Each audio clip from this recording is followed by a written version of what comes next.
Assalamualaikum warahmatullahi wabarakatuh. Waalaikumsalam warahmatullahi wabarakatuh. Baik, saya dari Universitas Negeri Medan. Perkenalkan, saya Mayranti Sinta. Nama Bapak siapa ya, Pak? Ya, perkenalkan, nama saya Sofyan, umur saya 27 tahun. Saya mulai ya, Pak, pertanyaannya. Jadi, apa yang menjadi hambatan Bapak saat bekerja di Desa Aikabara ini, Pak? Jadi, kalau hambatannya banyak ya. Salah satunya dari upah yang rendah ataupun gaji yang rendah di sini. Nah, gaji saya ya rata-rata buruh di sini kurang lebih 700 ke bawahan untuk per sekali manennya.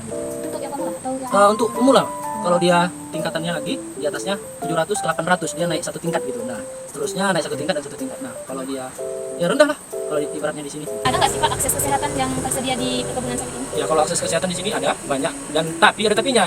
Dari sini ke puskesmas itu cukup jauh jaraknya, kurang lebih 30 menitan dari sini, dan juga memiliki jalannya rusak di sini, Pak. Jadi jalan kami di sini, akses jalan juga rusak dan fasilitas kurang memadai. Jadi kalau dia sakit, kalau bisa jangan sakit lah di sini, itulah dia. Seperti itu. Jadi, gimana tingkat pendidikan rata-rata buruh sawit ini? Dan tingkat pendidikan rata-rata itu di sini rendah. Ya paling kalau mau mendaftar di sini pun memiliki pendidikan udah bisa masuk sebenarnya, asalkan dia memang mau bekerja dan ada tenaganya untuk memanen ataupun untuk memikul sawitnya. Nah, seperti itu. Intinya pendidikan di sini rendah lah. Tak berpendidikan boleh masuk. Itu pakai syarat nggak? Pakai syaratnya tak memiliki syarat, cuman ada kategori untuk pemilihannya, yaitu rajin dan memiliki tenaga. Apakah dari segi faktor cuaca seperti hujan atau panas, terik itu dapat mempengaruhi Bapak saat beraktivitas atau enggak? Ya jelas lah, kalau dia hujan kan kita kan malas untuk bekerja. Jadi kalau dia hujan, ya alangkah baiknya kita di rumah aja. Kalaupun kita paksakan untuk memanen sawit, kemungkinan licin. Nah, karena kan di sini kan berbukit-bukit, posisinya kan ada bukit, ada lembahnya juga. Jadi kalau kita paksakan untuk hujan-hujanan, serah, cuman licin. Nah, itu dia. Partnya licin seperti itu. Jadi tidak bisa untuk memanen. Jadi, Pak, saat Bapak bekerja terlalu berat dalam sehari-hari, itu dapat mempengaruhi aktivitas fisik dan pola tidur nggak sih, Pak? Ya betul lah, Mbak. Karena kan kalau kita badannya ini lemas lesu kan, kita malas bekerja. Nah, apalagi pola tidur kita itu tidak teratur. Dan kadang saya nyeri otot ini, pinggang, kadang sakit, dan kadang tangan ini saya kram gitu lah. Nah, memang kesehatan itu sangat mempengaruhi untuk bekerja. Kalau apalagi dia musim pilek, itu sangat mengganggu kali lah saya asal memanen pilek, ngisep-ngisep apa namanya, ngulus-ngulus hidung. Gimana ya, Pak, Bapak ngatur waktu Bapak dalam beraktivitas sehari-hari? Kalau ngatur waktu itu udah ada dari perusahaannya.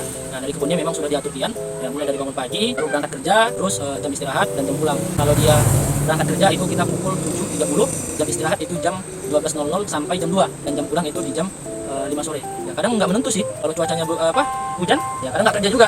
Memang itu diizinkan oleh perusahaannya. Kira-kira apa yang membuat para buruh sawit di sini tetap solidaritasnya tinggi dan sangat bersatu, Pak? Ya, kalau kita di sini memang sering solid, Pak. Sering solidnya di mana? Karena kami sering jumpa gitu. Nah, sering sapa-sapa, sering tegur-menegur. Nah, karena sering jumpanya itu, maka terciptalah kesulitan tersebut. Dan juga kami di sini sering tolong-menolong. Kalau saya sakit, nah, kawan pula yang menggantikannya. Kalau kawanku sakit, aku yang menggantikannya, seperti itu. Penghasilan Bapak per bulannya itu berapa ya? Ya kalau di sini, kalau penghasilanku pribadi ya, karena aku udah lama di sini, kurang lebih 2.400.000 seperti itu. Jadi kalau pemula itu biasanya 700.000. Nah, karena kan pemula ini kan memang dibantu oleh yang namanya pembimbingnya. Jadi pembimbing dapat dan pemula juga dapat, seperti itu. Makanya gajinya rendah. Jadi kalau dia di sini ada tahap-tahapannya untuk meningkatkan gajinya, seperti itu. Oke, Pak. Ada nggak sih, Pak, norma atau aturan yang dilakukan Bapak saat berinteraksi? Ya kalau norma di sini ya cukup ketat ya, Kak ya. Nah, salah satunya norma adat istiadat ataupun norma tata krama. Itu normanya itu sangat ketat dan sangat memang dijaga-jaga betul. Nah, jadi itu memang dapat mempengaruhi gaya hidup saya dan gaya hidup keluarga-keluarga yang ada di sini. Nah, salah satunya itu berpakaian yang rapi dan benar, ataupun cara ngomong ataupun cara berbicara yang baik dan benar, seperti itu. Nah, Bapak kan sebagai buruh tani sawit nih kan. Ya. Nah, jadi Bapak tuh ngelihat lingkungan alam sekitarnya itu gimana ya, Pak? Itu dipengaruhi sama adat istiadatnya atau kebiasaan mereka yang mereka punya juga? Ya kalau di sini kalau dia tradisinya cukup banyak ya.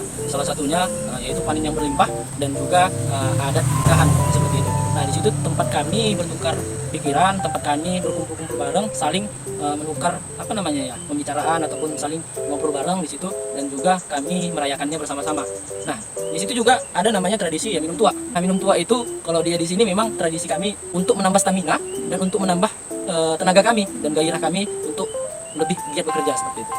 Tradisi yang ada di desa ini tetap dilestarikan gitu. Ya, tradisi di sini memang selalu kami lestarikan karena tempat kami untuk berkumpul-kumpul bareng. Nah, makanya setiap tradisi yang ada di sini memang tetap dilestarikan oleh warga di sini dan oleh masyarakat di sini. Karena tempat saling kumpul dan bertukar pikiran. Apa ya, Pak, motivasi Bapak yang mendorong Bapak itu untuk meningkatkan kesejahteraan keluarga Bapak? Ya, motivasiku adalah untuk memberikan kehidupan yang lebih layak untuk keluarga dan untuk anak-anakku.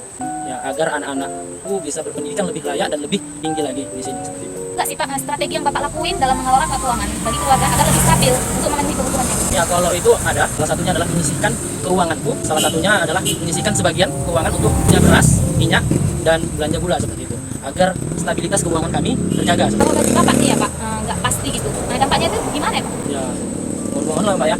moga-moga jangan sampai gaji nggak pasti lah, karena kan kalau nggak gaji itu nggak pasti sangat berdampak besar lah sih bagi saya dan keluarga saya. Salah satunya kalau gaji saya nggak pasti, dari mana makan saya, juga dari mana biaya listrik dan biaya lainnya, seperti itu sangat berdampak besar lah kalau gaji tidak pasti. Dampaknya itu apa ya? Dampaknya stres lah Pak, mikirin cicilan atau mikirin apa lain sebagainya, yang tak stres.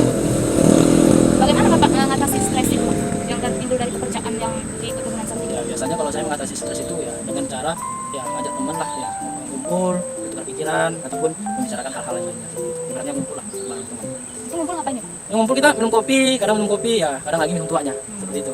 Memiliki cara khusus nggak sih untuk mengatasi masalah keuangan saat gaji Bapak itu nggak pasti? Ya saya memang di rumah setelah siap panen itu biasanya pelupak-pelupak sawit itu saya kumpulkan dan saya bawa ke rumah untuk disisik. Jadi dari situ juga ada tambahan uang masuk dari lidi tadi. Iya. Nah dan juga saya di kebun ngutip-ngutip rondolan mengumpulkannya. Berapa yang terkumpul itu yang saya sisihkan untuk kebutuhan saya. Jadi Pak, ada nggak sih Pak resiko ketidakpastian dari gaji Bapak yang nggak pasti itu jadi pengaruh nggak sih bagi kesejahteraan keluarga Ya, Bapak? pastinya lah ya.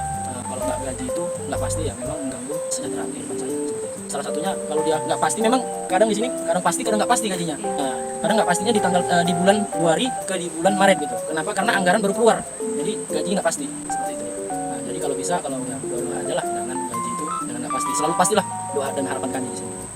Gimana ya Pak, faktor-faktor semacam emosional Bapak itu nggak bisa dikendalikan, misalnya seperti harapan yang nggak sesuai, kecemasan, itu dapat mempengaruhi kesejahteraan keluarga Anda nggak Pak? Kalau saya lagi emosi ya, kemungkinan saya nggak bekerja. Kenapa? Karena mungkin kan lagi marah-marah ataupun lagi pikiran lagi amburadul, saya bekerja gitu kan. Jadi alangkah baiknya kalau bisa saya cara mengatasinya dengan kumpul bareng teman, yaitu kopi ataupun saling bertukar pikiran aja lah itu dengan teman-teman yang ada di kampung ini.